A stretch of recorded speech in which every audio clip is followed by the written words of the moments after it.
Good evening. Teachers, students, and everyone present here tonight. I am absolutely very happy to follow you today. Indeed, study and discuss with teachers and students from Renmin University's Institute for the Study of Religion. In this segment, we will be introducing the topic of the thought and life of Tibetan Buddhism.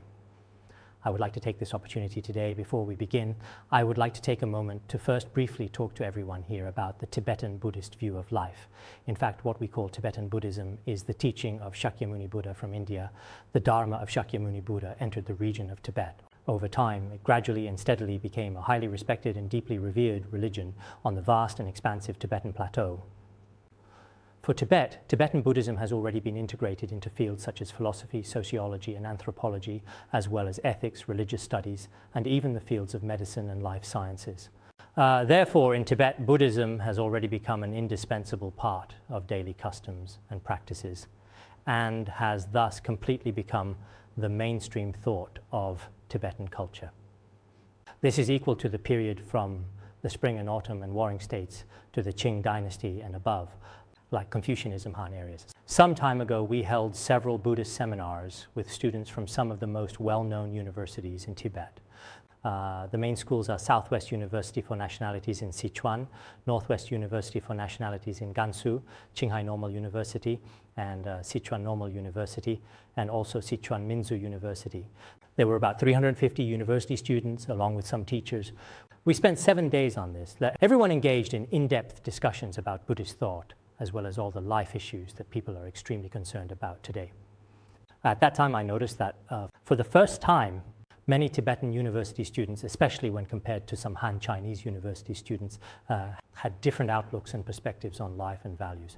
This difference is evident first and foremost in their outlook on life. 99% of Tibetan university students hold the belief that good deeds are rewarded, bad deeds punished, a concept of karmic causality. Since childhood, they have faithfully prayed to Avalokitesvara Bodhisattva. From a young age, they have either practiced or learned about certain Buddhist teachings. Even after growing up and going to different higher education institutions to study, while they are studying, even if they see a living being as small as an ant or larger at that moment, a sense of compassion naturally appears on their face. They seek to protect other living beings. So, in terms of their outlook on life, they possess a correct view. This is one aspect. Then, regarding values, I have observed these students. Most of them are not primarily driven by the pursuit of money. Nowadays, in some universities, as everyone knows, students even start planning their life path as early as their freshman year. What are they planning? After I graduate from school, how to buy a house, how to buy a car, how to start a family, equating their own success with money. They believe that if they have wealth and money, their life will be glorious, and if they don't have money, then their life may not amount to much. So they have a particularly strong attachment to money. But at present, many children in Tibetan areas, although in this regard, with the impact of Western economic influences, have developed such ideas, but their main pursuit is not money. What do they seek? They really want to promote and preserve their own ethnic culture, the valuable ideas and beliefs, how to carry them forward and pass them down. They have this kind of mindset. And what else do they aspire to? It's not external material happiness, but rather the science of the mind. In other words, inner happiness, compassion, and wisdom, especially contentment with little desire and the happiness found in daily life. They place more emphasis on this aspect. Today, I want to briefly talk about how Tibetan Buddhism can be integrated with our spiritual life and daily living. From my interactions with these Tibetan intellectuals and university students, you can see from their physical presence and behavior that the happiness they seek is not entirely material happiness. A considerable number of them believe that one should seek fulfillment within their own mind and spirit. I think that everyone should really take the opportunity to explore for themselves. Next, I would like to discuss how the unique and profound cultural philosophy of Tibetan Buddhism benefits humanity today. So if you don't mind, I would also very much like to take a moment to explore this interesting topic a bit further with all of you. What at its core is the essence of Tibetan Buddhist thought? It is the teaching of Shakyamuni Buddha. Do virtuous deeds and avoid wrongs. In other words, shun evil, do good, purify your mind, Buddha's teaching. It is this kind of philosophy that, when further elevated and understood, represents this very way of thinking. This philosophy has brought tremendous benefits to society as a whole today. What kind of benefits has it brought? That is to say, it has become a form of world civilization. I remember at Harvard University there is actually a Dr. Herbert Benson who, as a matter of fact, once stated very clearly, in no uncertain terms, that Tibet possesses an inner scientific civilization. In fact, what he referred to as Tibet's inner scientific civilization is Tibetan Buddhism.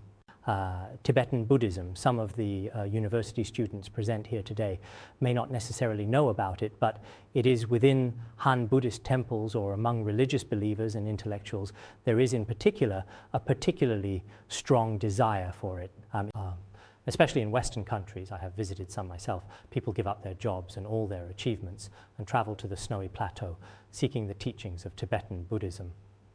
From what I know, as far as I am aware, many intellectuals from the Han regions have been heading to Tibet one after another.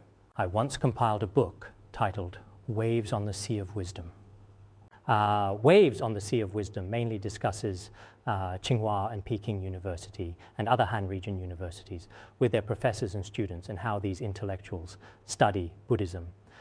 In total, it documents the spiritual journeys of 125 Buddhist practitioners. I think you can really see their truly notable and remarkable transformation as well as their actions. Nowadays, quite a lot of people have faith in Tibetan Buddhism, especially because Tibetan Buddhism brings a kind of civilization to humanity. At Columbia University, there is a doctor of philosophy named Mr. Soman. Mr. Soman once famously said that the Buddhist culture of Tibet today, in fact, without a doubt, its greatest gift to the world, is its absolutely unparalleled inner science. Moreover, it can uncover methods for transforming the human mind in various ways. In other words, it brings genuine spiritual happiness to all of humanity. This was indeed the case back in the 1970s and 1980s. At that time, there was a very famous figure in America named Chogyam Trungpa Rinpoche. You can look him up online. He was the first to spread Tibetan Buddhism in the United States. He established Naropa University in the United States, and I also visited there in 1993. Both Americans and Chinese studied and researched Buddhism there. And Trungpa Rinpoche in Europe and America, altogether, he set up more than 200 centers and Dharma gatherings.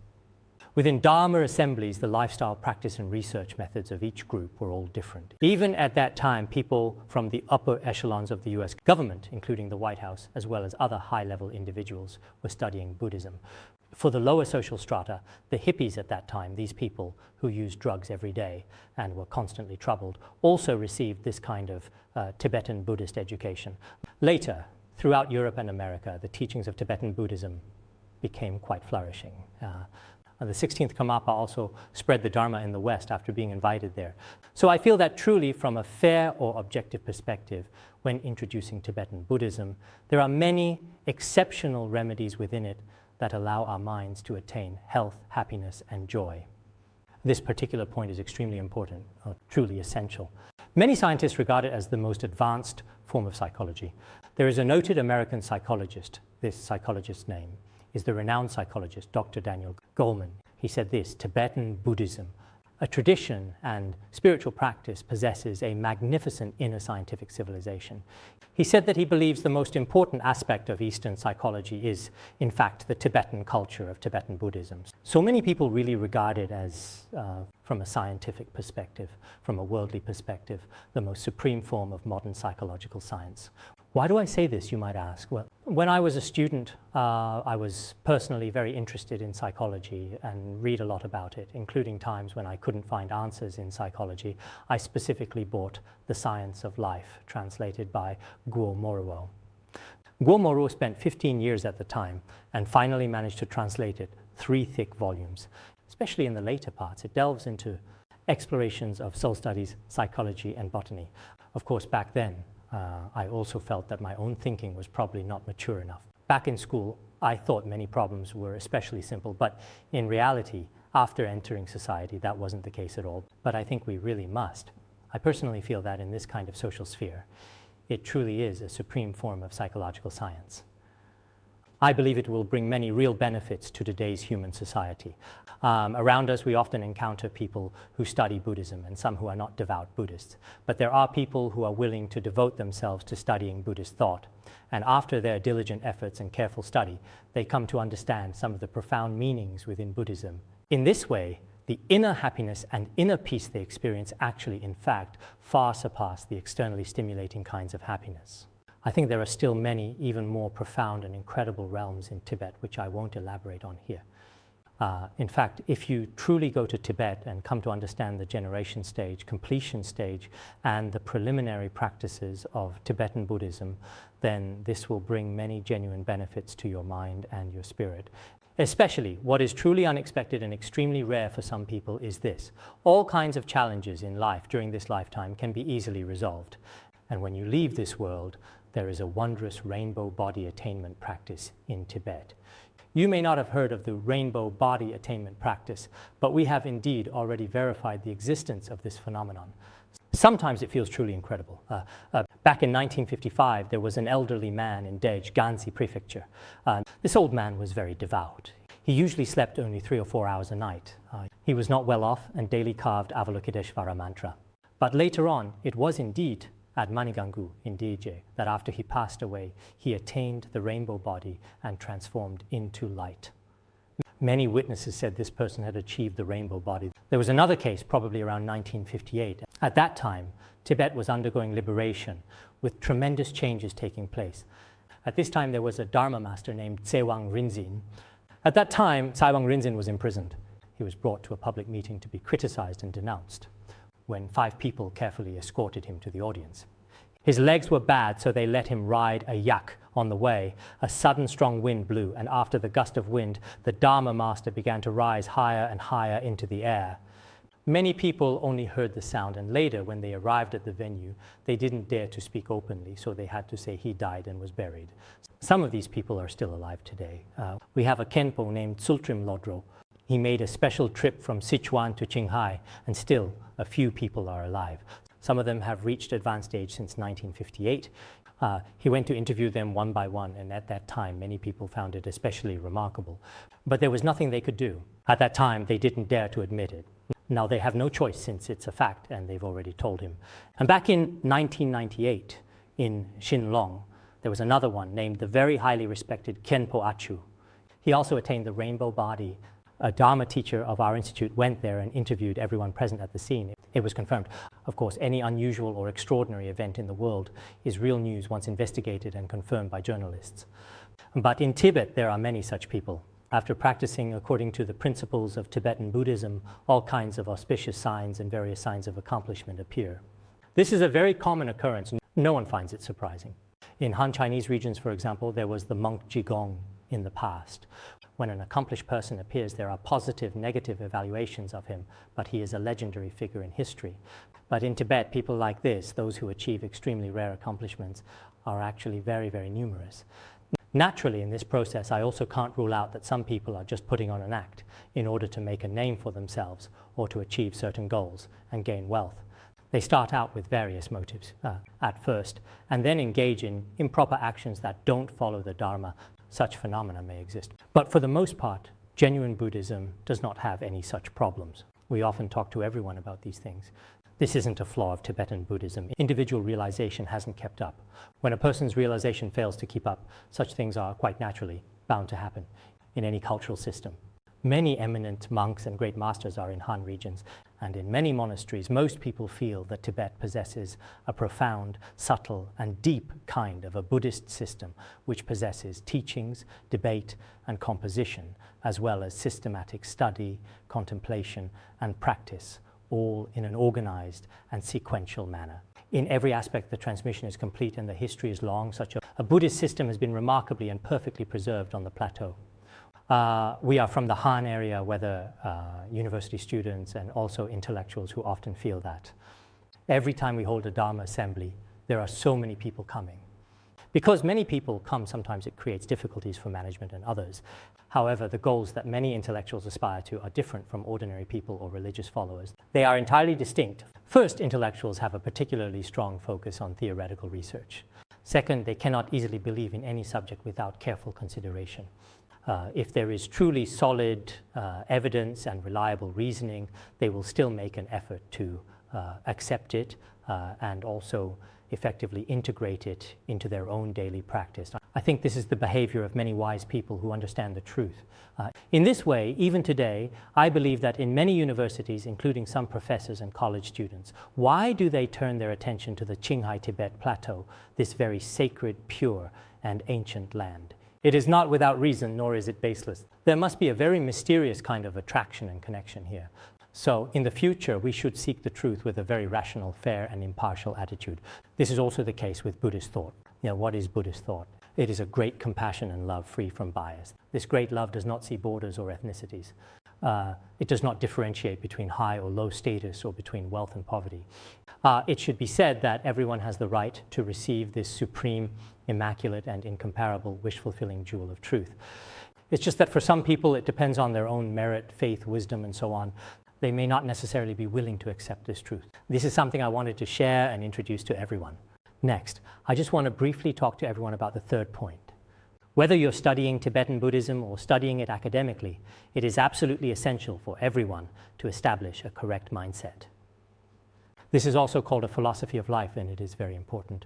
This should be established based on the Buddhist concept of cause and effect. So how do we establish this? For example, the Nirvana Sutra says, faith without solution, growth without understanding, having understanding without faith, increases wrong views. Only when faith and understanding are both complete can one truly practice. What does this mean? If a person simply has faith but lacks wisdom, ignorance will increase. On the other hand, if a person has wisdom but no faith, wrong views will grow. If someone possesses both faith and wisdom, then they are truly practicing the fundamental truths. So I think that many young people nowadays, some of them may have wisdom, but nevertheless they still lack true faith. Such people are actually quite frightening.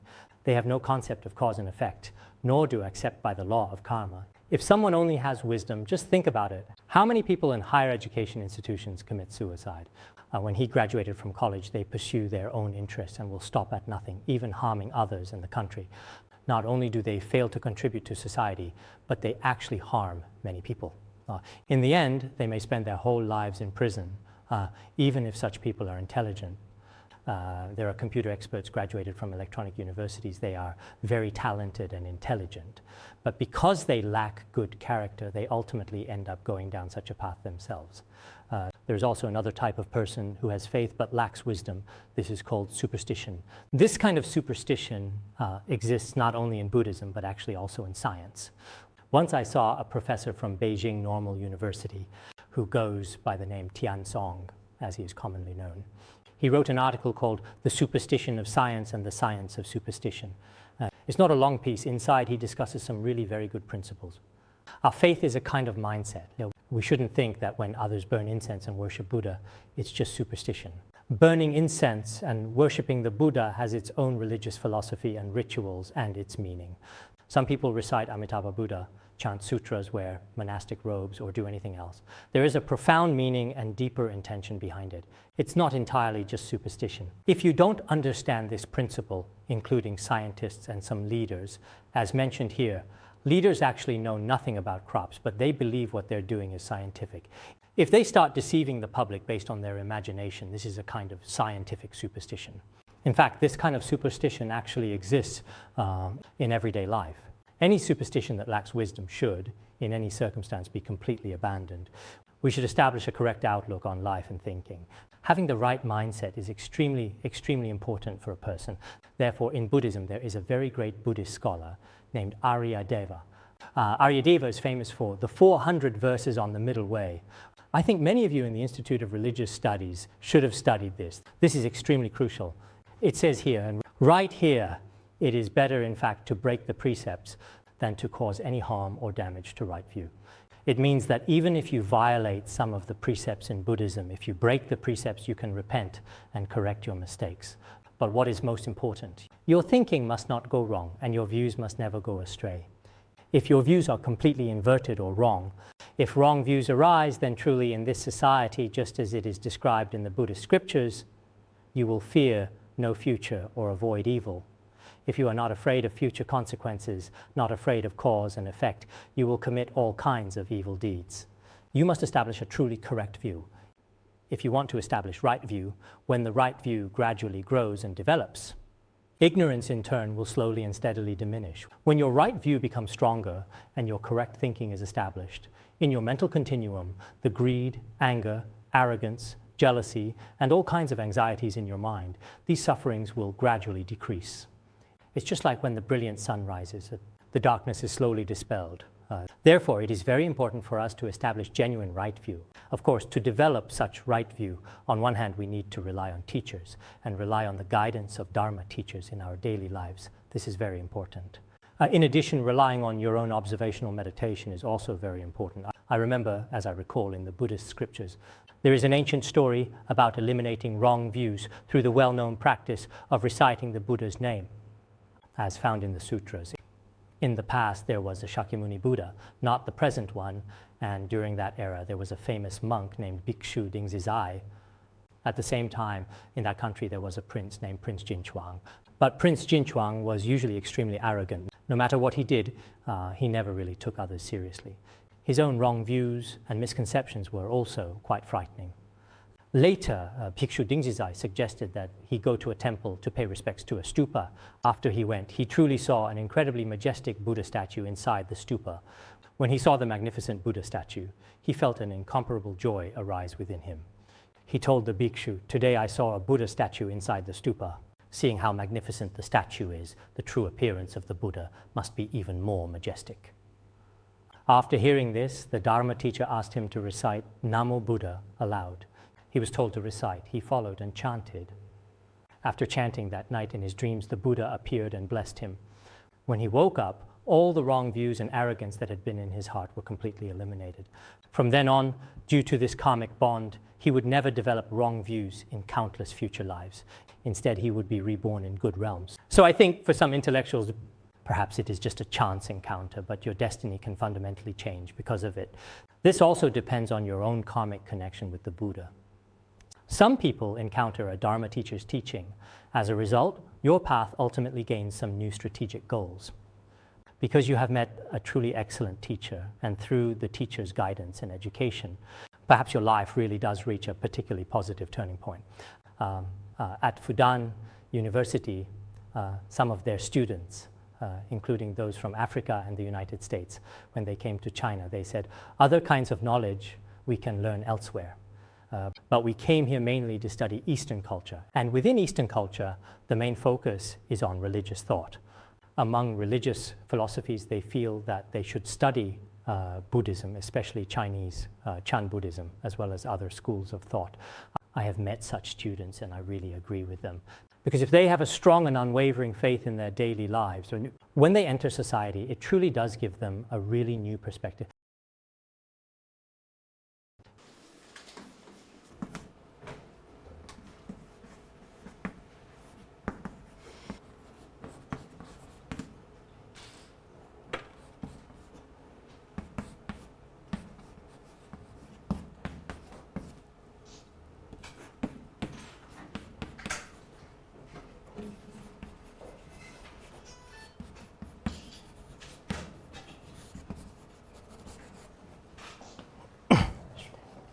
Okay, sorry about that.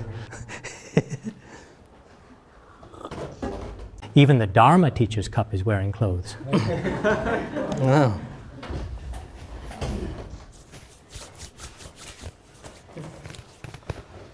It is very important for each of us to possess such correct thinking. In many places in Tibet, whether they are eminent monks or scholars, they often and frequently, repeatedly cite this saying. This saying comes from a very famous and great Indian writer and Buddhist scholar, Bodhisattva Nagarjuna, as everyone knows. In today's terms, we can call him both a writer and a Buddhist scholar. This was said by Nagarjuna Bodhisattva. "Whoever possesses right view in this world will not fall into evil realms even over 1,000 eons." This means that having right view in the world is extremely important. Many people lack proper thinking. They don't have the belief that good deeds bring good results and bad deeds bring bad results. This is especially frightening, as you may also already know. Because of the influence of evolution theory, and other Karvaka people feel as if they have come into this world for no reason, without any rhyme or reason. no matter what good or bad things I do, there will be no consequences. Such behavior leads to the destruction of humanity and of oneself.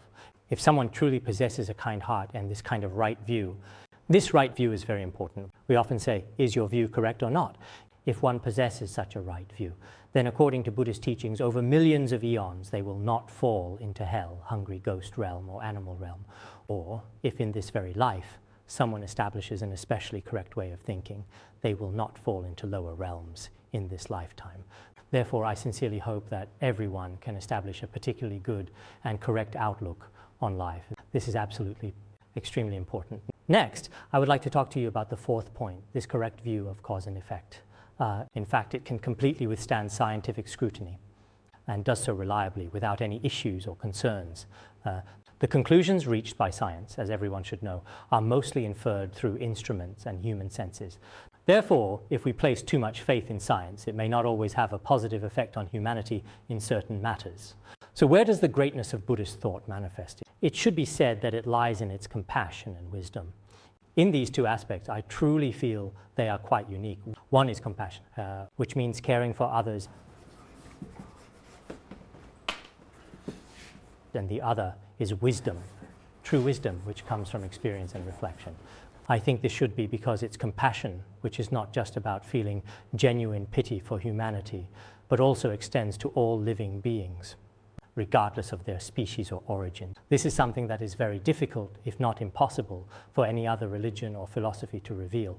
Why do we actually say this? As everyone knows, our longing and desire for life are natural. Every sentient being has the right to possess life and needs this. At first, some students may not feel very comfortable hearing this, but if you truly study it in depth, you will understand its most profound meaning. So where is its wisdom reflected? It is reflected in the establishment of non-attachment. All of humanity's current suffering comes entirely from being particularly and deeply attached emotionally to certain things. What does Tibetan Buddhism emphasize the most? The three principal paths, the three main paths.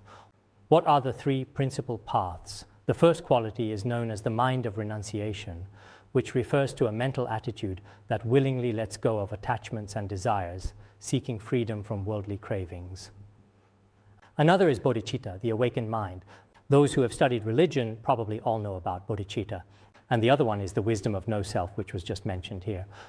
So, on what is the mind of renunciation established? We have an intense attachment and craving for all things in the world. To unravel this kind of attachment, renunciation is needed. If you have not renounced worldly existence, you cannot develop this outlook. As for bodhicitta, much of our suffering comes from selfishness. Everyone knows that any kind of suffering ultimately at its root is based on oneself. If you are not attached to yourself and are completely open and loving toward all, then you won't suffer, especially if you're free from attachment to inherent existence.